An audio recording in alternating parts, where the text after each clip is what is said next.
Hi,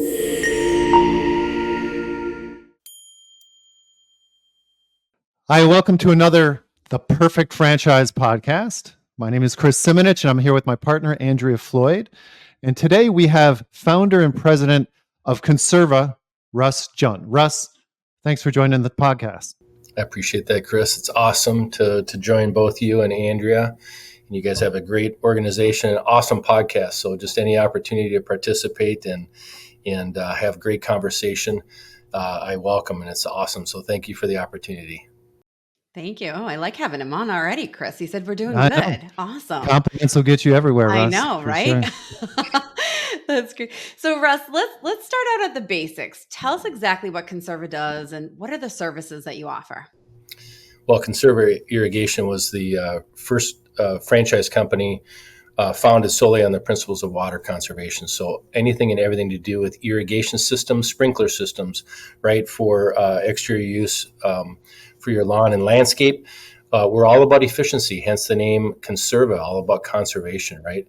And founded on the principles of conservation. So ultimately, Conserva is there to really deliver a high quality, a premium product to the consumer. And make no mistake, the consumers aren't knocking on the door to save me water, save me money, although that's part of it. And that's a big, big deal. What they really want is green lawns, right? Healthy lawns and lush landscapes. And that's what we deliver. And we do so in a very formulaic way. And the way that we do that ultimately is we assess the system. We assess the sprinkler system, the irrigation system. And we do an as found. How did we find the system? And then what are areas for improvement? And we'll talk more about that today during the podcast. That's awesome. Great. Thank you. So how did you start? When did the company start? How did it start? What's the origin story here? Yeah, so almost 21 years ago, 20 years ago, I was the first with my business partner, Tom. We were the first franchisees of Mosquito Squad. And that's how I met Scott Zeid, who is co-founder of that brand, and was working with another company, Outdoor Lighting Perspectives. And ultimately, he's now, right, it's grown and we're Empower Brands, and he's the CEO. But that's how we first met. And that Mosquito Squad was my first ever franchise, and I fell in love with the concept. You're not in business by yourself, right? For yourself, yes, but not by yourself. Others, you could have this community that could help you grow, and you could build upon each other's success. And after 4 years of great success with that, we bought the rights to all of the state of Minnesota for Mosquito Squad, and we continued to grow that. We own that company still 20 years later today, my business partner and I. But through that concept, I said to Tom, hey, we should go back into irrigation. We had been in irrigation slightly. We were in underground utility construction, and we dabbled in irrigation. And what I didn't like about it, Kris, was it seemed like there wasn't a lot of protocols that were set up for success. There certainly wasn't any conversation about conservation. Being from Minnesota, we tend to love our water, and it just seemed exceptionally wasteful. And so after 4 years of our first franchise opportunity and success around that, I thought we should go and buy another franchise, and we should buy an irrigation franchise. Went to the Google, guess what? There wasn't one. And I couldn't believe it. There's, how everything is franchised. And so therein became that started the journey. Put about 9 months worth of study. I'm a data guy. I love numbers. And so just took a deep dive into the industry, 100 plus year old industry, and started to look at it and prep myself for the Irrigation Association. That's the trade association for irrigation, and prep for a national show that was going to be in Phoenix that year. And that was November of 2010. I walked into that show. I was like a kid in a candy store. All of a sudden there was conversation in and around conservation, smart controllers, right? How to build smart systems. And I thought, man, this is incredible. Something that has been devoid in the industry this whole time.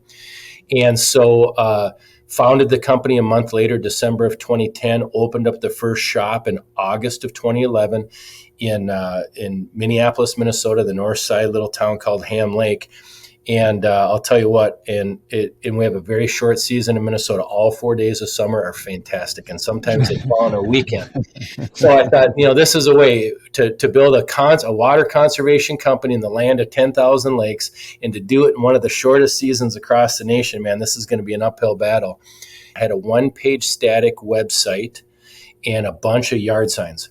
In 90 days in, we had 305 customers. I knew instantly we were on to something. So that gave us an opportunity, gave me a chance over that short off season to interview those customers. What attracted you to Conserva? What are you looking for? More so, what are you dissatisfied with your existing provider? And the conversations were colorful. It was unbelievable. But it's no different than any other franchise opportunity today.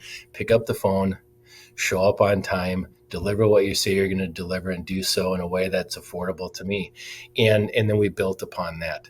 But that's how we started. So then we went through a proof of concept phase at Outdoor Living Brands, now Empower, right? Outdoor Living Brands, the former CEO, Kris and Scott Zide, the COO at the time, very conservative about how they build businesses, which I love. And it's something that we're prideful about.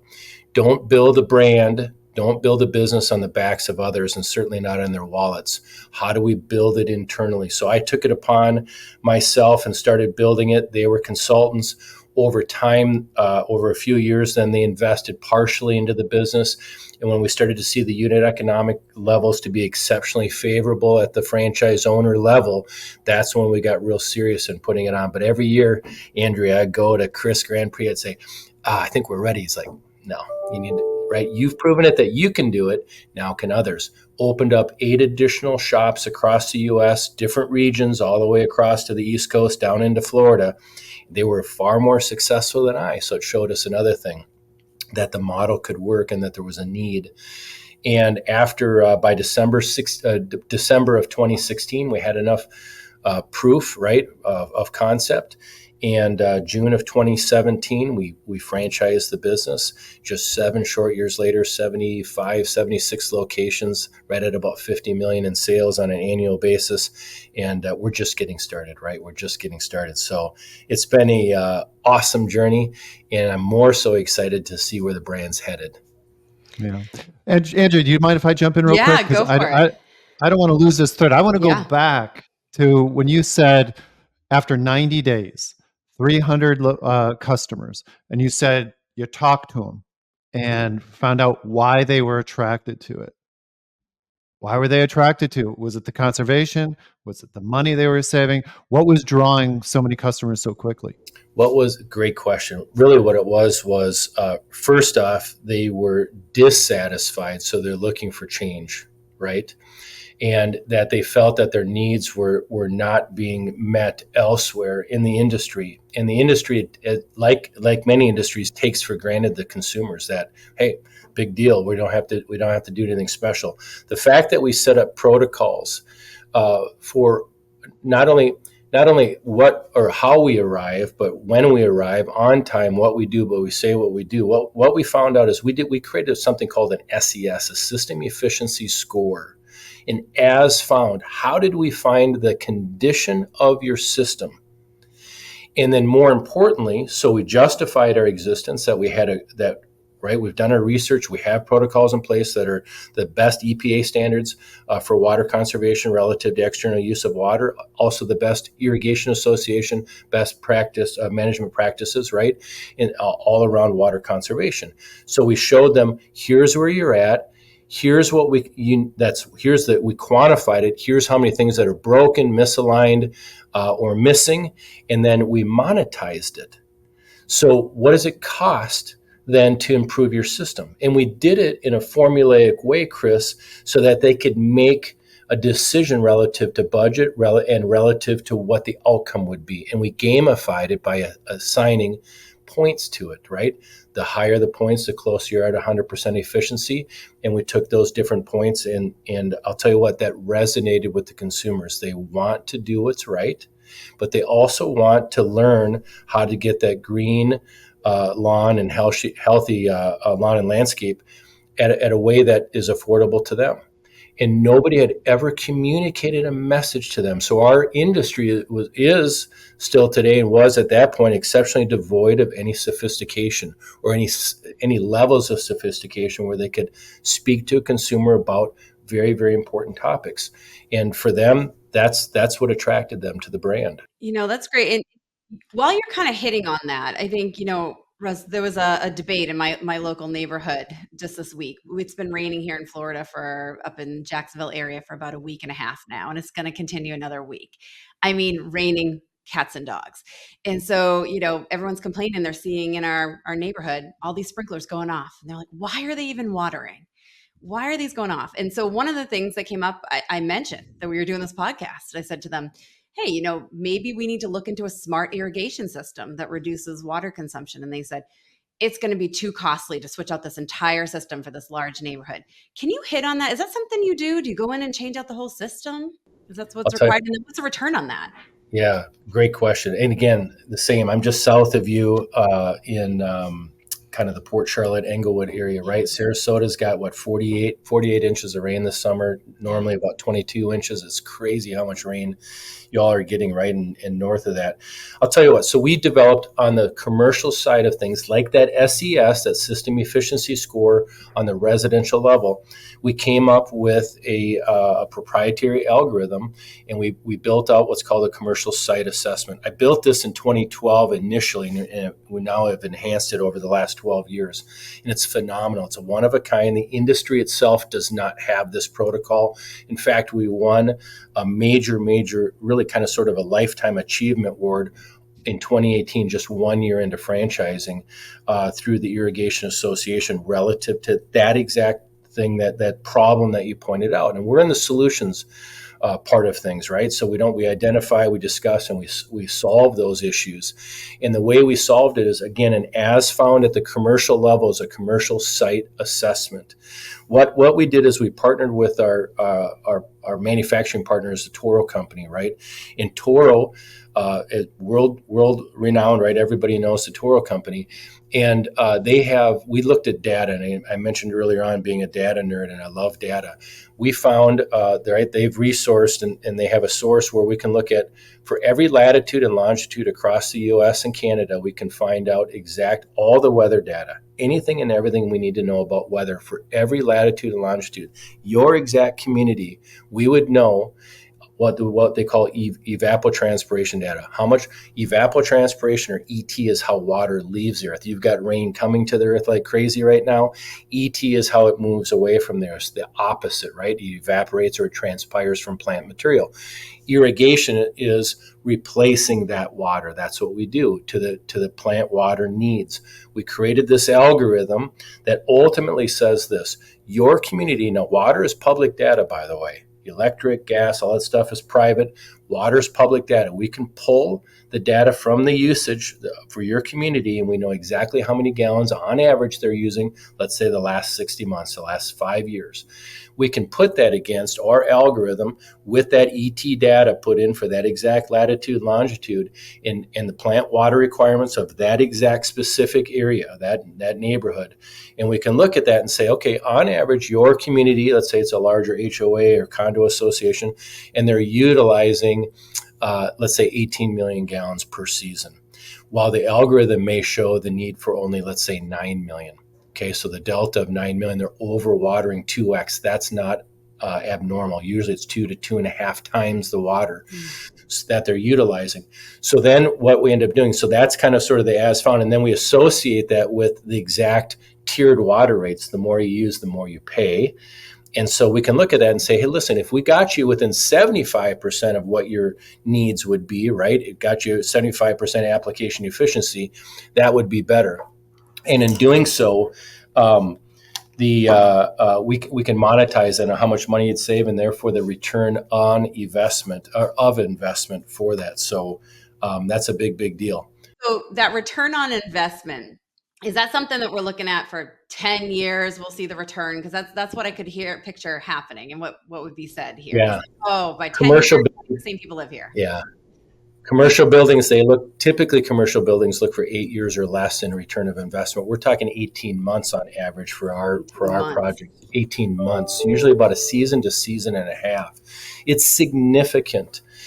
technology, Andrea, has come around such a long ways, and it's so much fun. We're on the vanguard of all this technology right now, and the way that the industry is changing.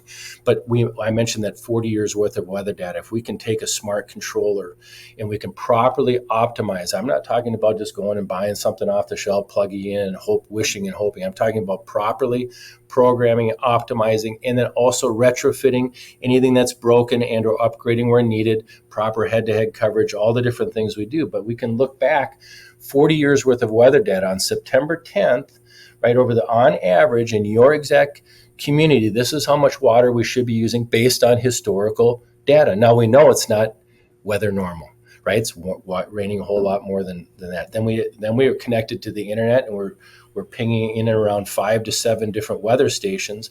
And now we know exactly what's happening in that neighborhood relative to the angle of the sun, the intensity of the sun, the length of the day, the water amount, the rainfalls, the wind, all those different types of things. So we know what's happening today and how to address, and should we irrigate, should we water today, right? Irrigating to the need. And more importantly, we have forward looking.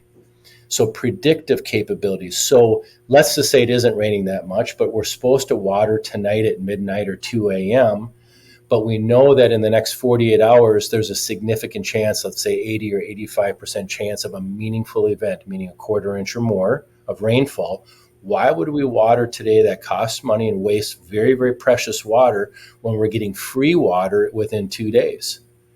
So we can abate the watering activity for this evening in hopes of that. Now, if your weather person's ever wrong, never happens in our area, but if the weather person's wrong, and of course they're wrong all the time, then the algorithm will recalculate, right, and what the need is, and then how we're going to make up that difference if necessary. So I'm telling you, these are very basic concepts that have been brought to this industry, and the sophistication continues to grow. You sound like a technology company that happens to do irrigation. Is that an accurate statement? I'll tell you, the founding principles really were, we set out to be this technology company. Boy, we thought we saw ourselves here. We went into the field and we found, guess what?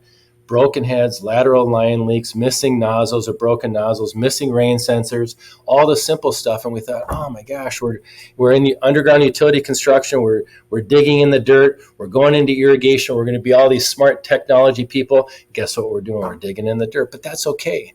It's the non-sexy stuff. But that blocking and tackling is what wins in the industry. Before you can get into that super smart technology and flow sensing and soil sensing and having real-time data and all these different alerts brought to your phone and brought to your iPad, you've got to shore up the system. We look at it like somebody that's been in an automobile accident. Triage, you got to put them up on the stretcher, right? Oh my gosh, looks like we could whiten their teeth. Well, probably not going to do that right now, right? We got to stop the arterial bleeding first, right? Get them to heal. That's what we're doing with these irrigation systems. And the fact that you mentioned that your systems are running and everybody is, and it's raining like crazy. Man, I can't believe our system's running. That's the one anecdotal story that resonates with all of us. We all say it. Oh my gosh, my neighbor's system is always running during the rainfall, after rainfall, shortly before rainfall, whatever. And that's what your neighbors say about you, because yours is probably running too. It's crazy how much we're all wasting this. Keep in mind, guys, our industry, this is not a good fact, our industry wastes 1.5 billion, that's with a B, 1.5 billion gallons every single day from overwatering irrigation systems. It's horrible. Wow. It's shameful. Wow. And our call to action is, how do we reverse that? How do we bring it top of mind? No different, right? I shaved my head to bring awareness to my sister that is struggling and fighting and battling cancer. How do we bring this awareness to the communities to say there is a solution? Andrea, that's such a great example. We don't have to go, it's probably going to cost too much. That's the wrong answer. We need to at least look at it and find what's the solution, what can we afford, and then what also is something that's sustainable. How can we keep this moving forward? All right, you two, listen. I was an English major, so anytime we start talking technical and words like algorithms and flow sensors, I start to get a little sweat on my brow. So we're going to bring this back here before we go too far and you lose me. But no, that was great. I'm kidding. But I'm bringing it back real basic, but one of the things that I learned, or I guess I never thought about until we started working with Conserva, is that, my understanding is that, hey, if I'm a Conserva franchisee, I'm installing new irrigation systems or I'm retrofitting new sprinkler systems with this cool technology.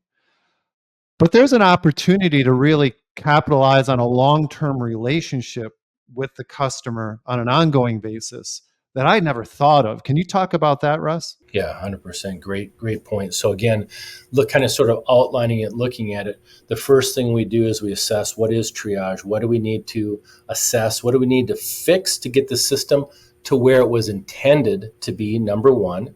Number two is then let's assess how efficient it is or not efficient, and what are steps that we can do to grow that efficiency. And then let's look at management. How do we manage? How do we do the water management, the use of that system, so we can monitor that data? For a franchise owner, the beautiful part of building a franchise, as we know, especially as we build them to sell, right? Most of us should be, and or all of us are building businesses to one day pass along or to sell in some sort of manner. And the reality at the end of the day is that a franchise system typically garners a greater multiple upon exit, right? Because of the systems and the support in place. The other thing is relative to recurring revenue. It's a beautiful thing. While the smaller ticket price at Conserva might be at first, you're like, these average ticket $400 or $500. It's not 40,000 like somebody that's building decks or doing something like that. Agreed. But those are one and done scenarios. This is acquiring the customer, but then having the relationship where we're out there formulaically several times per year. In Florida, minimum 4 times per year, once per quarter. That recurring revenue stream, adding to that now the ability to add subscription, right? For a consumer to have real time, real touch, what's going on, an open API. If something's wrong, a head gets broken, an open API directly to our CRM enterprise system that creates a work order and allows us to engage with that consumer and that system before the consumer even knows that something's wrong, saves more water, saves money, but also builds that case for a higher multiple upon exit for that franchise owner. Let's make no mistake. Two reasons I founded this company was, and everybody's like, oh, it's all about conservation. And that's it. That was principle number 2. I love it. We're cause oriented, somewhat crusaders, if you will, in and around saving precious water, right? But the number one founding principle of this company was I wanted to create more financially independent business owners that's ever been done in the green industry. Ever in the history of the green industry, through a system that was a recurring revenue stream for the consumers, for the franchise owners, so that they could have something of great value to pass along. We are not unemployed every January 1. And that's maybe a small idiosyncratic thing to say, but if you understand the true essence of building a business and having multiple customers coming back in that retention rate at 90% year over year, that's a winning formula for success and sale.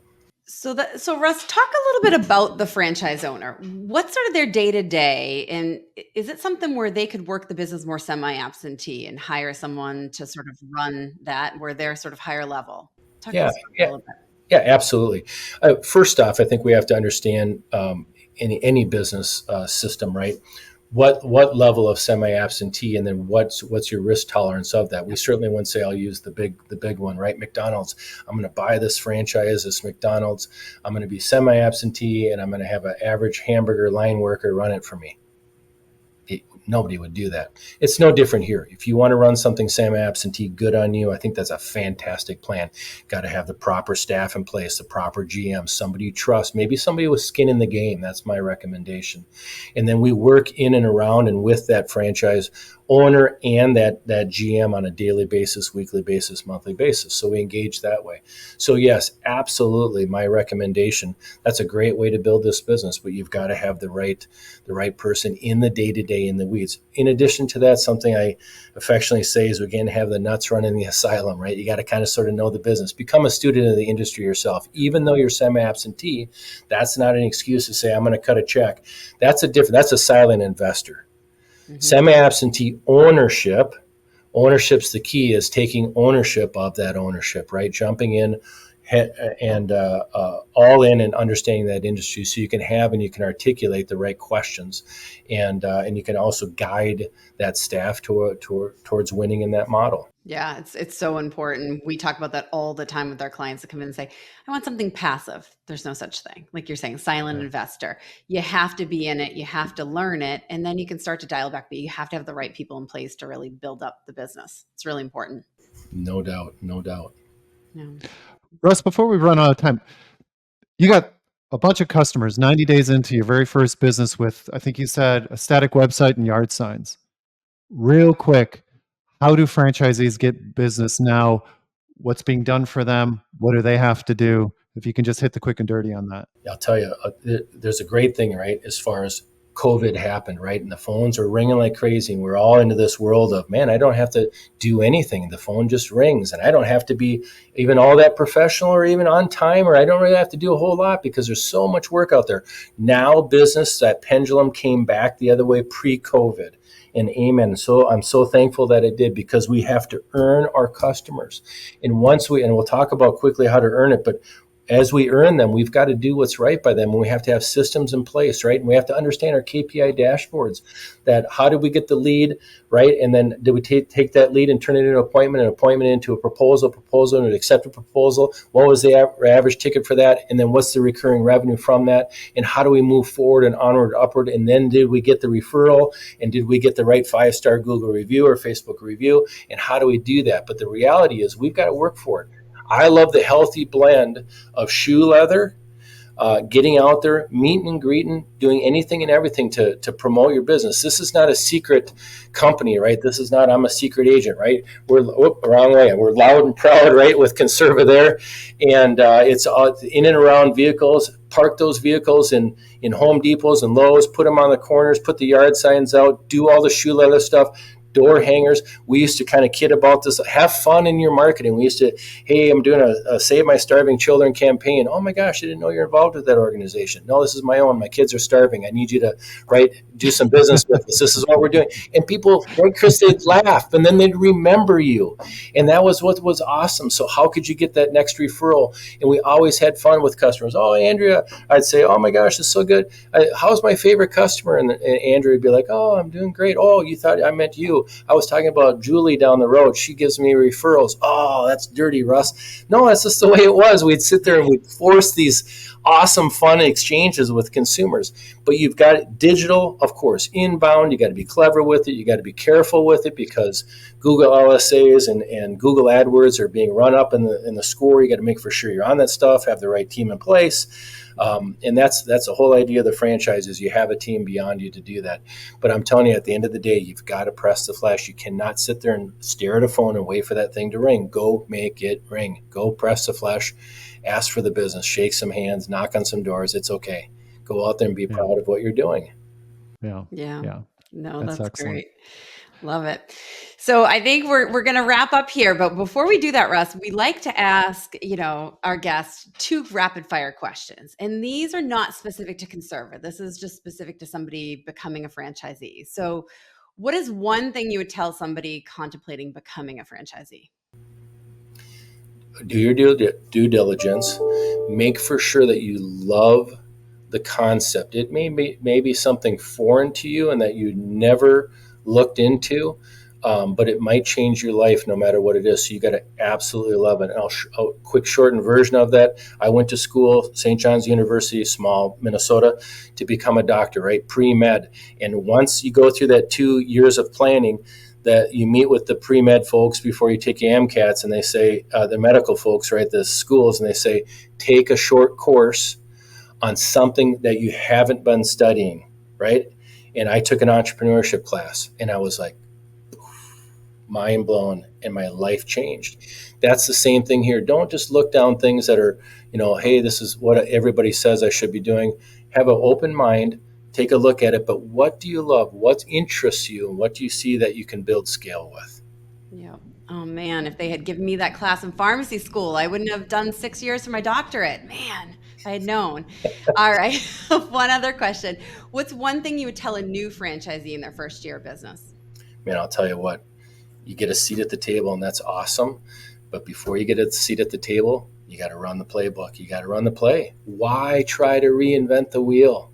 You're buying a franchise, right, because of the proven nature of the business, the proven business model. Run the play, study the play, learn from other players in it, avoid the mistakes they made, and run up the score on the wins. And they'll tell you they're all benevolent owners. They want to help you succeed as well.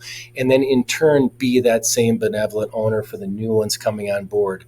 Collectively rising tides are how we win in any franchise model. That's great. Russ, this has been great. I really appreciate having you on. I think some of the things we've heard from you is just even we've had, Empower Brands on as a whole. And so we've talked a little bit about that, but listening to you talk about how much work you put into really creating Conserva, making sure it was the right model before building it out. And I think that just hit on that last part that you made where you're coming into this proven game plan. Somebody's already tried it, tested, worked out the kinks, they're handing you over, and you have to come in and execute on it. I think that's so, so important for people to understand. That's the beauty of franchising. And then when we pull Conserva in, you're this great sort of technology company that does irrigation, but you're really focused on where I think a lot of organizations are going and people are going, needing sustainability, reducing water consumption. I think we probably didn't say it here, but I think I've heard up to 60% water reduction with your system. And I think that's really important for people. And it's something that resonates with people. And I really like that about your franchise. And so we appreciate having you on. Thank you so much. If you're thinking about franchising, remember, there's no one size fits all. The perfect franchise is definitely out there for you. To explore your options, visit theperfectfranchise.com by clicking on Let's Talk. Schedule a time to speak with one of the consultants on our Perfect Franchise team. We look forward to connecting with you again on the next episode. Until then, take care.